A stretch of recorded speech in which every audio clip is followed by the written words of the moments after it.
Hello, hello, hello. Welcome to Umineko talk number, what is this? Let's talk about chapter 7. Man, we're really nearing the end, huh? Crazy. Let me tell you, this chapter, before I start, I guess everything's been revealed, huh? At this point, it's kind of like Higurashi, when Higurashi chapter 7 kind of like revealed everything. I guess it's kind of the same in that sense. Everything's just kind of there now. I'm not really sure what to say about this chapter. This chapter is weird to me. There's some points I really love, and some points that I'm not gonna say not love, maybe it is not love, but it's hard. This chapter is very hit or miss. It feels like a nothing chapter, even though it revealed so much. I think that's my biggest critique or hatred for this chapter. It feels like, for me at least, nothing of substance really happens. And that kind of hurts me. It kind of hurts me a lot. Because I really want to like it, but I just can't. I think that's what I'm realizing. Me in chapter 7, I just could not. There's no point where I was like, I'm excited or happy to keep reading chapter 7 to find out what happens next. That didn't really happen in chapter 7. Which is a weird feeling, because I don't really remember having this feeling for like any When They Cry chapter ever. It's weird, I take breaks, but usually when I come back, I'm like, okay, I'm satisfied, and I feel like I can comfortably come back to reading a chapter of either Higurashi or Umineko. But with this chapter, it felt like a slog to read through. Like a literal slog. I did not have it in me. It hurt. It really did. It's like, I want to like this chapter. I really do. I really do. But it just kind of felt like nothing to me. Where do I even begin with this chapter? I guess I'll begin with the things I do like, and the first thing, the most obvious thing, if anyone ever saw what I was going through, the first thing I really liked was ironically the thing that happened at the very end. I liked the fucking chapter 7 tea party. That is the best thing that happened in chapter 7. Most entertaining, best thing that I ever saw. And I think that even beats out some other chapters. Actually, I'm not sure what chapters it might be, but holy fuck, that had to be the best fucking, at least the best tea party, like at least rivaling like the tea party of chapter 4. It was that good. It was that good. It was great. I loved it. Nothing is going to beat that, bar none. That was hilarious, and I loved every second of it.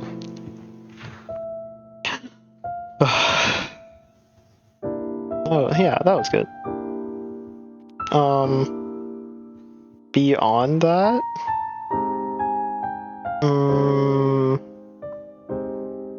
I can't think of anything beyond. I think that's what hurts me. It's like something that didn't even have to do really with what happened inside the contents of the story, the contents of the actual chapter, actually like impacted me in any sense of the word or feeling. It was like about Beatrice's death and stuff, and finally putting her to like rest. And I'm kind of, I'm glad and I'm happy for that. Finally giving her the peace that we need, so we can finally fucking end this. But it really did feel like a slog to get through. Learning all about Kinzo and his past. I mean, this is all like good information to know about, but it's not information. It felt like an exposition dump, and that's really not a good. It didn't feel like it went along with the chapter. Kind of like with what happened at the tea party, which you learn stuff while it happens, in real time. It's like it felt like a backstory bonanza inside of chapter 7. Instead of like things that we, can learn while things are already going on, like Higurashi chapter 7.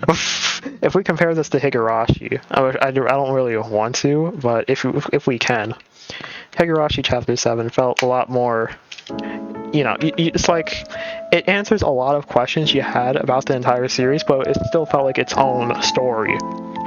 It was still trying to tell you something that couldn't be told in like any other chapter. What we learned inside of chapter 7 of Umineko felt like it could be told anywhere else, but it was all like explained in like this one narrow chapter.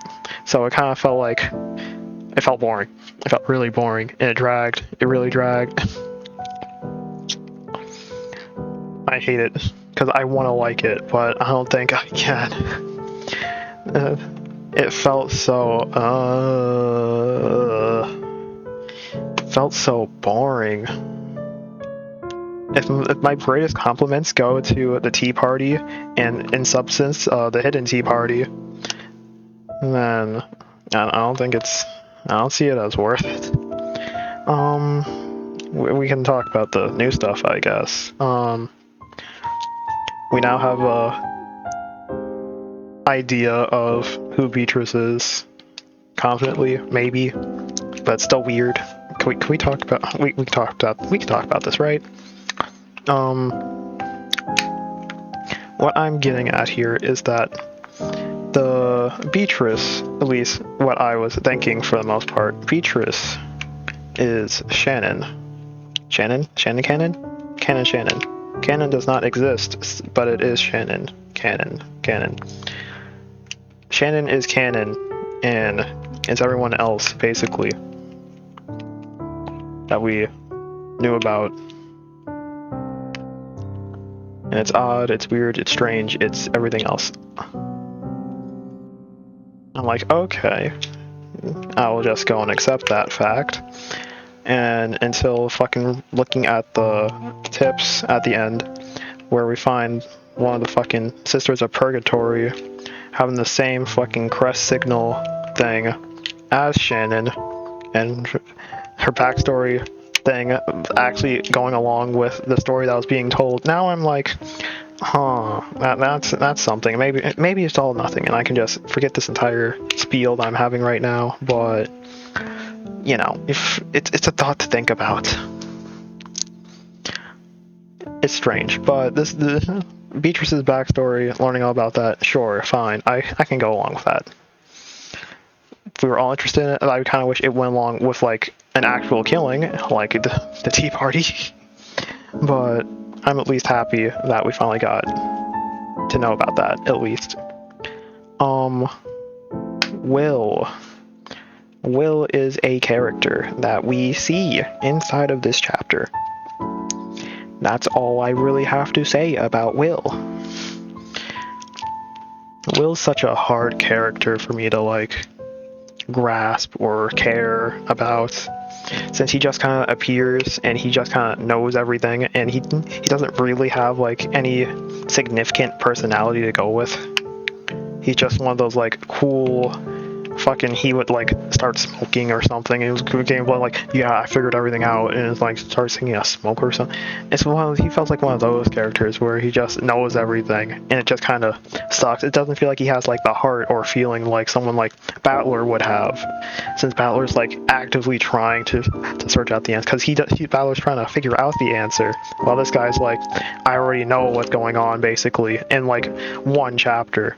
Which, I mean, prior to that, he had like every single other chapter that he read at that point, so I guess it's kind of like understandable that someone like him, who's already smart and who already has knowledge that took Battler like 5-6 chapters to figure out, that he can solve in like a day. It makes sense for his character. I'm not saying it doesn't make, but it feels like the drive or like the energy or like the feeling that Battler would have by solving it is just not the same. It's not the same feeling you have with Will. It's just not. At least for me. That's why Will's kind of like a he's such an character. I don't like hate him per se, but I don't love him either. He's just kind of there. Same with Leon. Good old Beatrice. Now look, the Leon backstory, that got me going places. That made my head spin. Got me dizzy.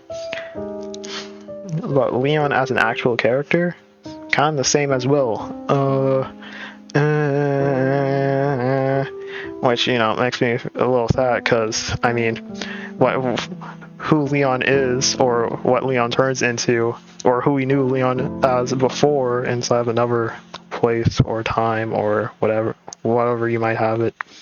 It's like, I care so much about Beatrice, as Beatrice is one of my favorite characters, and for me to find out Beatrice is Leon, this Leon can turn into this Leon, be this Leon, it's such a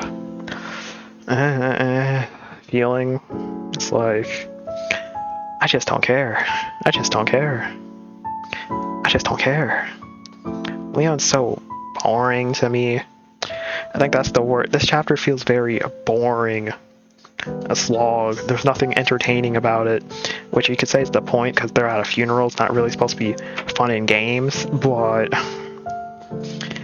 it felt very like a drag. It felt like a drag. That's why it was hard for me to read this chapter, and why each time I had to like put it down, even though I usually read for like 3-4 hours. I kept putting it off to like 1 or 2 hours. I just couldn't keep going. I could not keep going with this chapter. This chapter was a slog for me, and I could not get a single fucking answer. I could not be compelled to stay. It was tough. This was a tough chapter for me. Definitely one of the more boring chapters. I put it up as like one of my favorites in any fucking When They Cry game. Definitely a sleeper. Beyond that, I like the Hidden Tea Party. I know it was for like a fucking like 5 minutes short compared to like the actual tea party, it was like 3 hours long, but I really like the Hidden Tea Party. It was nice, it was cute. It made me care about Ange, a character I fucking never care about. Giving me like an actual seeing her affected or sad by what happened to her is a lot better than me just being told what happened to her. Which, I mean, I guess they tried to do that in chapter 4 too, but I feel like it's a lot better with her as a child. And I'm really happy like Battler's there. Battler is there too. I think that's also another interesting point. I can't think of, is Battler like alive? Is he like really alive? I was really confused by that. Because now that I started thinking about it, I'm like, maybe Battler is actually alive in the world where Ange is. Because when we saw inside the tea party, even though there were Kyrie and Rudolph going on like their fucking massive murder spree, we never actually saw Battler die. And as we always know inside of these types of events, if you don't see someone die, they aren't dead, or something like that. Battler was supposed to go find Rudolph, but Rudolph was killed by Eva, so we don't know what really happened to Battler at that point in time.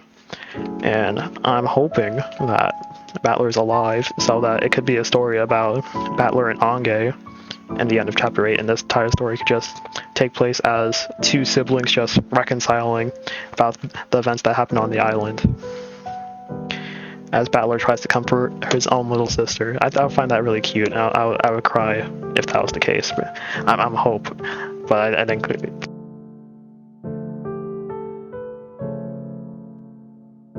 trying to keep to that hope is kind of like, you know, hard. But yeah, I think I talked about everything I want to talk about. In the end, this chapter was really boring to me. I was like, I wanted to talk I was thinking I was gonna talk about something positive by saying all this, but I'm kind of happy I kind of like start doing this like regularly at the end of each chapter, and I think I can officially say this chapter is fucking boring. I'm not happy with this chapter. I was bored. I was really bored. Hopefully chapter 8 is less boring, or at least brings a lot more conclusiveness to the entire story, which I really want. I think I would be more okay with Chapter 8 being boring than Chapter 7. Maybe. Since I feel like Chapter 8 is probably leading a lot more towards a happy, more beautiful ending for all the characters. I at least want something new. I think that's the biggest problem. I want something new with Chapter 7. I was just never given anything new to, like, worry or care about. It feels like I know, like, a lot of what happened, but I feel like it was all just given to me instead of, like, actually worked into it. Like, if I was given, like, what the Aptat really is, like, it wasn't, like, the Tea Party, like, all the characters actually solving what the Aptat is and getting the answer that way, instead of seeing a character just mind-numbingly solve it in the backstory, I think it would be a lot more entertaining. For me, at least. Like they did in every other chapter. I don't know. It just hurts. It's like I really want to like Chapter 7. I really did, but it was really fucking boring to me. It was just really, really fucking boring. Hopefully, Battler can finally solve everything and make peace with not only his family, but especially Beatrice. Whoever Beatrice is. I just hope he finally makes peace with her. And that he can be the person instead of Will. Not Will. Battler can be the one to finally put her at peace. Like he should. I know that's the whole point, that he didn't make it on time, but I hope that this is the ending where he can finally put Beatrice to rest, and he can finally give her some semblance of peace. And he just says, I'm sorry. That's all I hope. That's my hope, at least. Battler's conclusive end to his, not only his family, but his love or something. I don't know. I just hope Chapter 8 is love. A story of love and care. If Higurashi was about friendship, let Umineko be about love. Okay. Nah, I guess that's it. That's enough of my rambling. Thank you for listening to me ramble about Umineko again. I feel like I'll keep talking about love. I want to keep talking about love. And how much I love, how much I want Battler to love everyone and care for everyone and help everyone move on, especially his sister who's having a hard time.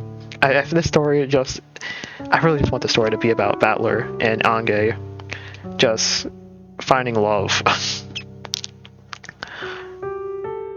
And, like, you know, giving Ange her peace of finally having someone with her. Anyone with her. I think this will be a beautiful ending. Who knows? I hope. I can only hope. Same way how everyone else is hoping.